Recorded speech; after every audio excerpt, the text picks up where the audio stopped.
Lead وہ نہیں کریں گی، یہ ان کے پیغام سے مجھے واضح ہوا ہے۔ وہ اس احتجاج کا حصہ ضرور ہو سکتی ہیں، کیونکہ عمران کی ہمشیرہ اگر احتجاج کا حصہ ہوں گی تو لوگ جو ان کے چاہنے والے ہیں ان کو نکلنے کے لیے ایک ریزن ملے گی کہ عمران کی بہن ہمیں لیڈ کر رہی ہے۔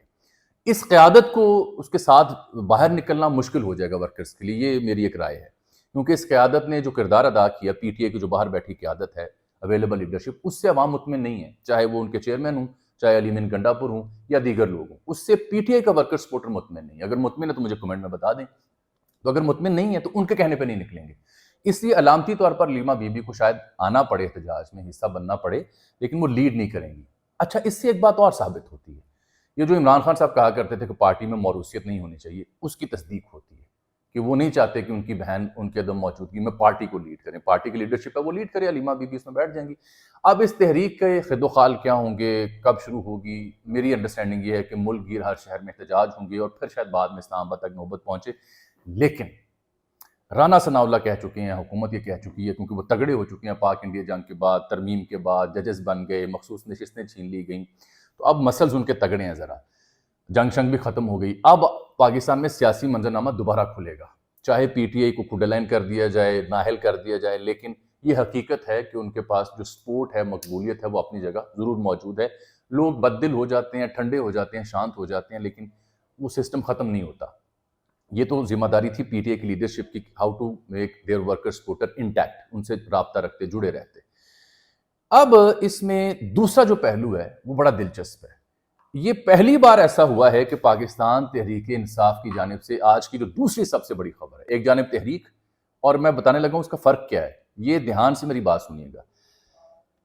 پاکستان تحریک انصاف کے جو 5 رہنما پنجاب میں جیل میں ہیں، ان تک کیا کبھی دستیاب لیڈرشپ پہنچتی ہے؟ ان سے کبھی مشورہ کیا جاتا ہے؟ ان کا حال احوال پوچھا جاتا ہے؟ ایک دو بار سلمان اکرم راجہ کو میں نے یہاں ضرور دیکھا ہے۔ اس کے علاوہ مجھے بتائیں کہ میاں محمود الرشید ہوں، ڈاکٹر یاسمین راشد ہوں، شاہ محمود قریشی ہوں، اعجاز احمد چودھری ہوں یا عمر سرفراز چیمہ ہوں، ان سے مشاورت، یہ لوگ جیل بھگت رہے ہیں، بیمار ہو رہے ہیں، سلاخوں کے پیچھے ہیں، عمران خان کو چھوڑنے کو تیار نہیں ہو رہے، ان تک پی ٹی آئی کی لیڈرشپ کیسے اور کب کب پہنچی؟ بتائیے گا مجھے۔ چند ایک واقعہ ضرور ہیں۔ ان کے دستخطوں سے ایک پریس ریلیز جاری ہوئی ہے، میرے پاس موجود ہے۔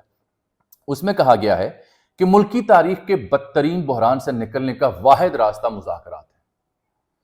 مذاکرات ہر سطح پر ہونے ضروری ہیں، سیاسی سطح پر بھی، یہ جملہ غور سے سنیں، سیاسی سطح پر بھی مذاکرات ضروری ہیں، اور مقتدرہ یعنی اسٹیبلشمنٹ کی سطح پر بھی مذاکرات ضروری ہیں۔ یہ پاکستان تحریک انصاف کے 5 سینئر موسٹ رہنما اس بات کا اعتراف کر رہے ہیں، اور وہ مشورہ دیتے ہیں کہ مذاکرات کے آغاز کے طور پر سیاسی سطح پر مذاکرات کیے جائیں۔ تحریک انصاف کے لاہور میں 80 رہنماؤں کو اس کا حصہ بنایا جائے۔ مذاکرات کا آغاز کرنے پر کسی فریق کو متون کرنا اس سارے عمل کو سبوتاژ کرنے کے مترادف ہوگا، اس کی ساری ذمہ داری حکومت پر عائد ہوگی۔ مذاکراتی کمیٹی کی تقرری کے لیے پیٹرن ان چیف جناب عمران خان تک رسائی آسان بنانا ہوگی، تاکہ پی ٹی آئی کی لیڈرشپ وسیع مشاورت کر سکے۔ ملاقات کے اس عمل کو وقتاً فوقتاً جاری رکھنا ہوگا، اور 5 کے اس میں دستخط موجود ہیں۔ اب میری رائے میں ایک کمیونیکیشن بیریئر ہے، یہ جو جذباتی ورکر سپورٹر ہے نا، یہ دھیان سے سن لے، کمیونیکیشن بیریئر ہے۔ عمران خان صاحب سے ملاقاتیں اس طرح سے نہیں ہو پاتی، ایک کمیونیکیشن بیریئر ہے، معلومات کی ترسیل کا فقدان ہے، جس کی وجہ سے یہ 2 مختلف چیزیں آج آپ سے میں ڈسکس کر رہا ہوں۔ ایک جانب تحریک کا آغاز ہے، ایک جانب مذاکرات کا اعتراف ہے۔ پی ٹی آئی نے آج سے پہلے کبھی اس بات کا اعتراف نہیں کیا تھا کہ وہ سیاسی لوگوں سے بات کریں گے۔ ہاں، بیرسٹر گوہر شہباز شریف سے ملے، وہاں بھی مذاکرات کی پیشکش ہوئی، ایک دور میں پی ٹی اور نون لیگ بھی مل کے بیٹھے تھے، لیکن وہ 2 ملاقاتوں کے بعد مذاکرات کا سلسلہ ختم ہو گیا تھا۔ مجھ سے پوچھئے، میری ناقص رائے میں کبھی بھی کسی بھی آپشن کو بند نہیں کیا جا سکتا مکمل طور پر، کیونکہ میری انڈرسٹینڈنگ یہ ہے، اور یہ آپ کو نظر بھی آ رہی ہے، کہ اسٹیبلشمنٹ براہ راست پی ٹی آئی سے فی الحال بات چیت کرنے کے موڈ میں نہیں ہے۔ پس پردہ رابطے ماضی میں ہوئے ہوں گے، اب نہیں ہے۔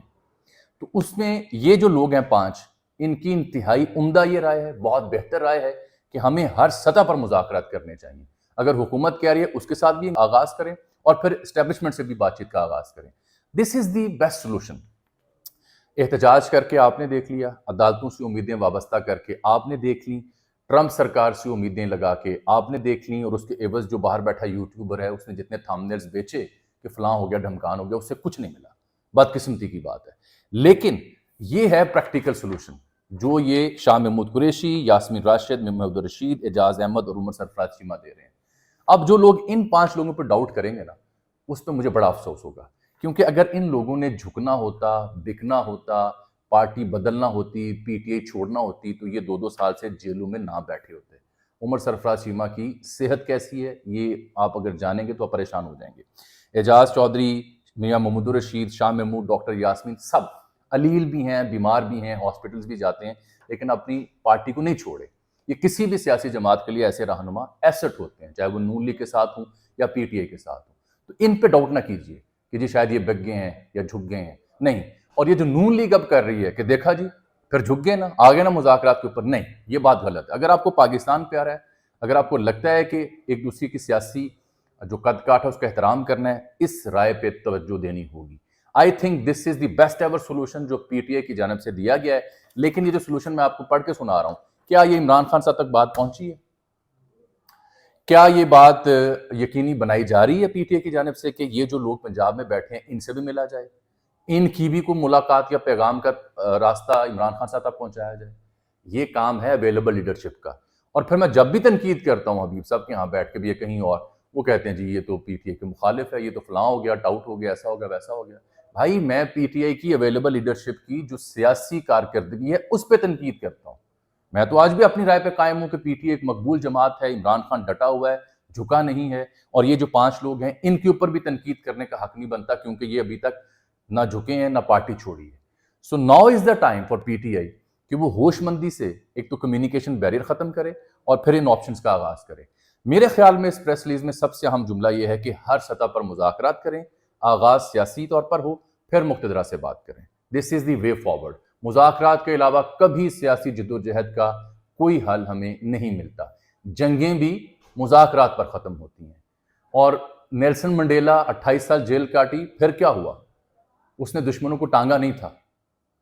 تو مذاکرات ہی واحد حل ہوا کرتے ہیں۔ جذباتیت سے آپ نے جو کچھ حاصل کرنا تھا وہ کر لیا، اور کیا ملے گا اس کے علاوہ؟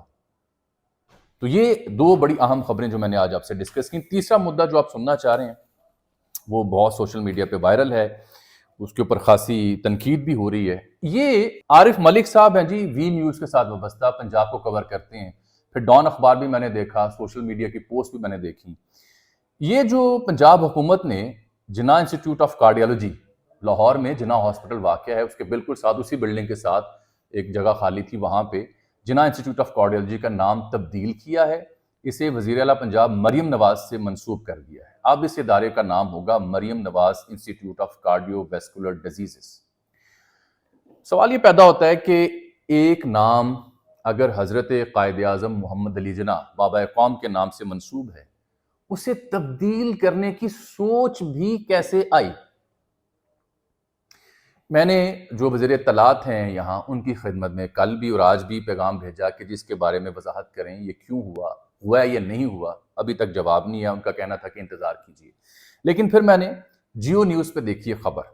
جیو نیوز نے بتایا کہ جی جو خواجہ سلمان رفیق ہیں، مشیر صحت ہیں غالباً، انہوں نے یہ بتایا ہے کہ جو جناح ہسپتال کا بورڈ آف گورنرز ہیں، انہوں نے قرارداد کے ذریعے اس جو کارڈیو ویسکولر ڈیزیزز کا نیا ہسپتال ہے، ادارہ برائے قلب، اس کا نام منظور کرنے کی انہوں نے منظوری دی۔ یعنی جناح ہسپتال کا جو بورڈ آف گورنرز ہیں وہ زیادہ تیزی میں تھے، زیادہ محبت بانٹنے میں تھے، زیادہ نمبر لینے کے چکر میں تھے، اور انہوں نے اس کا نام بدلا ہے۔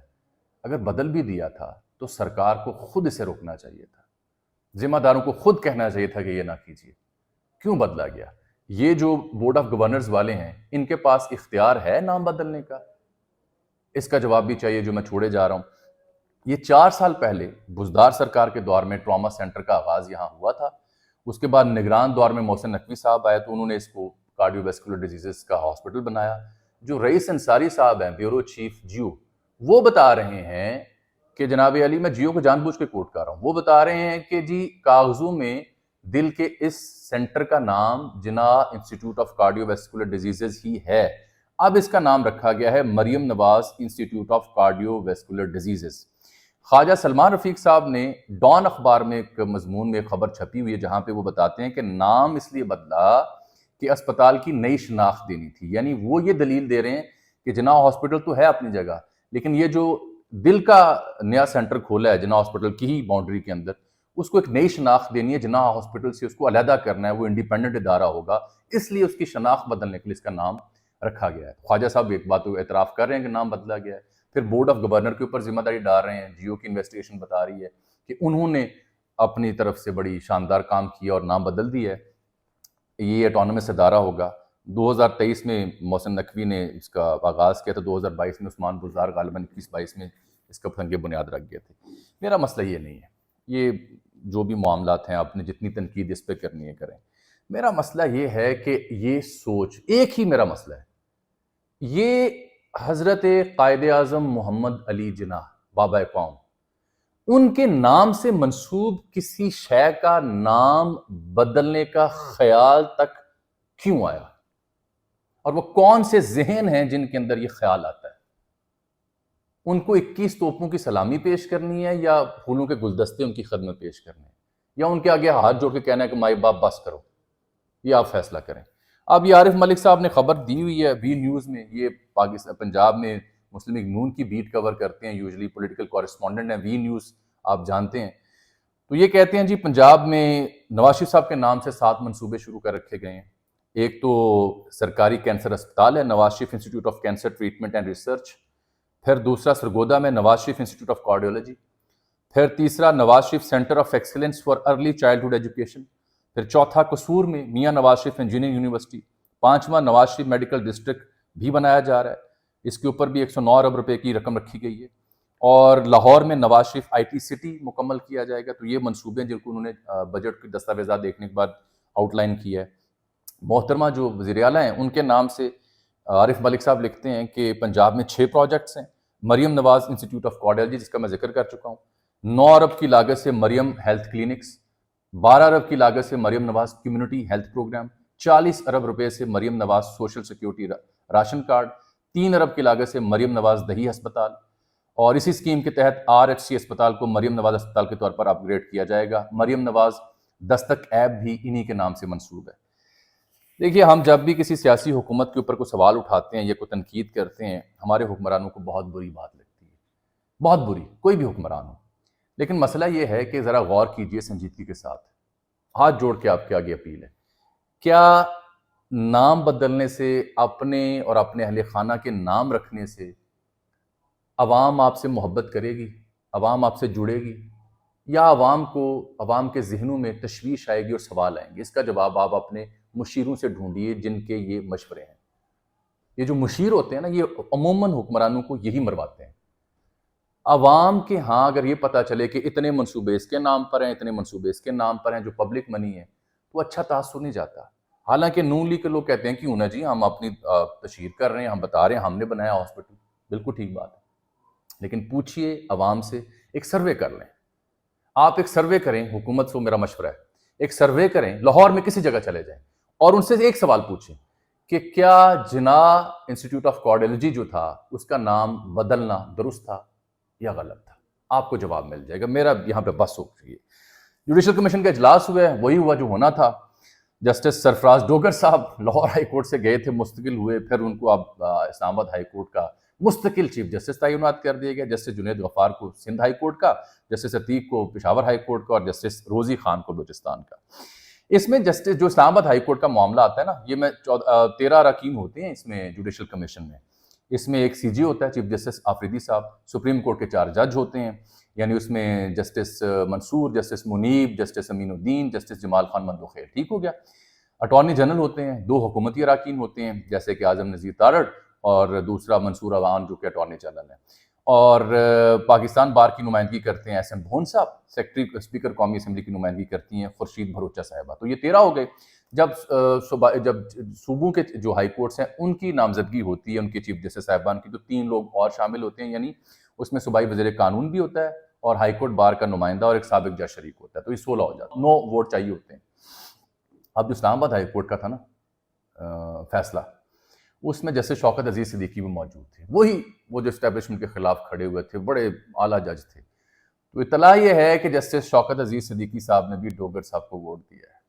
تو لوگ پوچھ رہے ہیں کہ جناب آپ کی حریت کہاں گئی، آپ کا جذبہ کہاں گیا؟ ڈوگر صاحب کو اس سے پہلے صدر مملکت نے سینئر قرار دیا، اس کے اوپر بھی تنقید ہو رہی ہے کہ جب صدر چاہیں گے، حکومت چاہے گی، جس کو مرضی سینئر کر دیں کسی اور ہائی کورٹ سے ٹرانسفر کر کے۔ اس کا مطلب ہے اسلام آباد ہائی کورٹ میں جو بندہ سینئر تھا وہ کبھی سینیورٹی کی بنیاد پہ ہائی کورٹ کا جج نہیں بن سکتا، حکومت جس کو چاہے گی بنا دے گی۔ یہ بندوبست لگ رہا ہے مجھے سارے کا سارا، عدالتیں بھی فتح ہو گئیں، پارلیمان بھی فتح ہو گئیں، سب کچھ فتح ہو چکا ہے، اور یہ ہو گئے ہیں چاروں جج جی۔ اس پہ کیا کہا جا سکتا ہے؟ جسٹس منصور نے آج اعتراض بھی کیا کہ 26ویں ترمیم پر پہلے فیصلہ ہونا چاہیے تھا اور پھر یہ کام ہونے چاہیے، لیکن نہیں ہو سکا۔ مجھے اپنی رائے کا اظہار ضرور کیجیے گا۔ اللہ حافظ۔